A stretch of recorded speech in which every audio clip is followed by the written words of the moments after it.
FIBA means failure indication and brake application. FIBA will be activated due to any one of the following reasons. 1. Due to air bellow puncture. 2. If any air bellow or both air bellow pressure becomes 1 kg per square centimeter or below 1 kg per square centimeter. 3. FIBA hoses damage or disconnection. 4. Due to installation lever broken or disconnected from bogie. Presently we are having 4 makes of FIBA. 1. Knorr Brems. 2. Feveli. 3. Escorts. 4. Top Grip. Today we are going to see the FIBA resetting of a coach. First, we have to identify the coach in which FIBA is activated, by checking the FIBA indicator.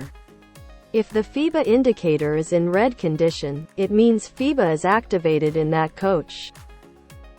Once the FIBA activated coach has been identified, we have to isolate the BP cock, which is just located at the back side of the FIBA panel. After isolating the BP cock, we have to isolate the air spring from the FIBA panel.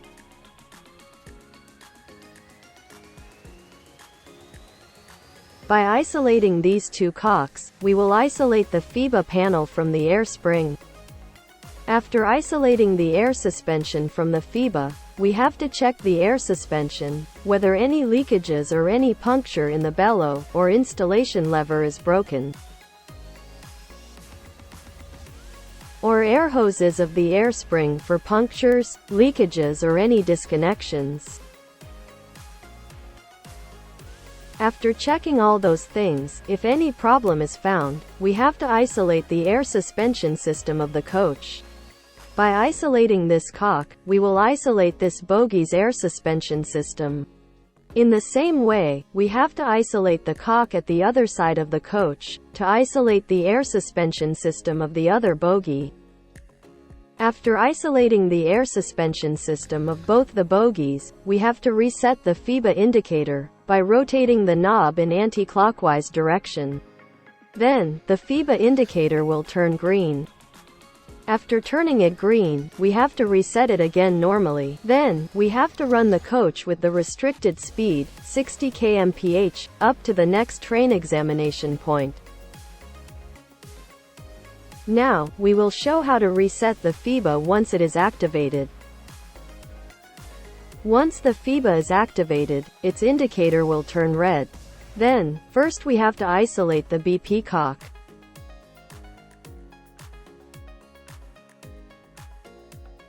After isolating the BP cock, the hissing sound will stop and brake will release. After the release of the brakes, we have to turn the FIBA knob to anti-clockwise direction to reset the FIBA. Once the FIBA indicator becomes green, we have to make the knob normal. This is how FIBA is resetted in Knorr Brems type. Once the FIBA is activated, this is how the brakes are applied. The brake indicators will turn red. Once the BP cock is isolated, the brakes will release. This is Escorts type FIBA. Now we will show how to reset FIBA in Escorts type once it is activated. First, we have to close the BP cock. In the FIBA panel, first we have to pull the left side pin, then we have to pull the right side pin and then the middle pin. FIBA indicator will turn green. After that, we have to make the BP cock normal. This is Top Grip type FIBA. As you can see, the FIBA is activated. For resetting this type of FIBA, first we have to isolate the BP cock, which is located at the back end of the FIBA panel. Then we have to press the two buttons for 5 to 10 seconds for resetting the FIBA. After resetting the FIBA indicator from red to green, we have to make the BP cock normal. This is Feveli type FIBA. In this Feveli type FIBA, to reset, we have to press these two buttons for 5 to 10 seconds simultaneously. Once it is done, the FIBA indicator will turn green. Thank you for watching the video.